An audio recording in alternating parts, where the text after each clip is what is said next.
In the shadowy alleys of 1920s Düsseldorf, as twilight settled over the cobblestone streets, the air thickened with an uneasy chill.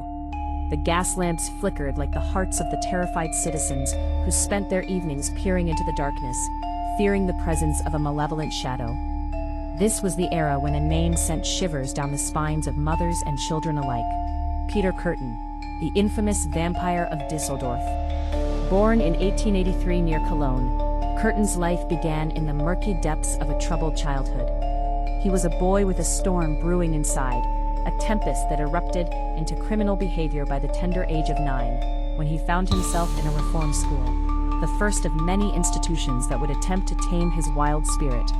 As he grew, theft and fraud became his bread and butter, each act taking him further down the dark path he seems destined to walk. Yet by the late 1920s, Kürten had transformed from a petty criminal into something far more sinister. The once vibrant streets of Düsseldorf were now haunted by an unseen predator, lurking within the shadows, his presence felt, but rarely seen. Women and children, the most vulnerable of society, became his prey.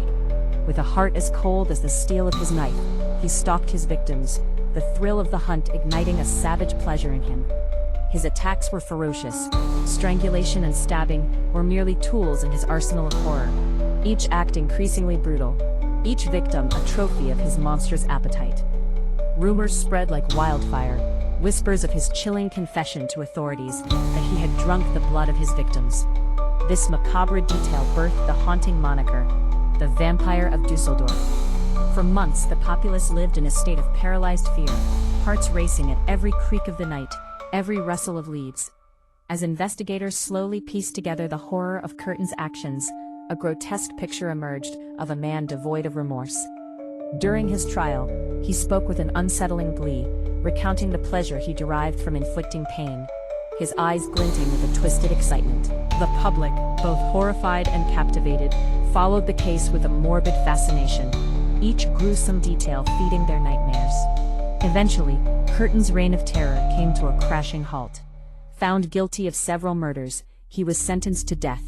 On July 2, 1931, the guillotine silenced the man who had thrived in chaos and blood. Yet, even in his demise, Kürten's legacy lingered, a dark stain on German history. Today, nearly a century later, the name Peter Kürten still resonates, a chilling reminder of the darkness that can hide behind a seemingly ordinary facade. The question of the actual number of his victims looms ominously in the air, a ghost that may never be laid to rest. In the quiet of the night, when the world is fast asleep, echoes of his crimes stir the imagination, reminding us of the fragile line between civility and savagery. Thank you for joining me on this journey through darkness, where history intertwines with mystery. If tales of the unsolved and the bizarre intrigue you, stay tuned for our next exploration into the shadows of the past.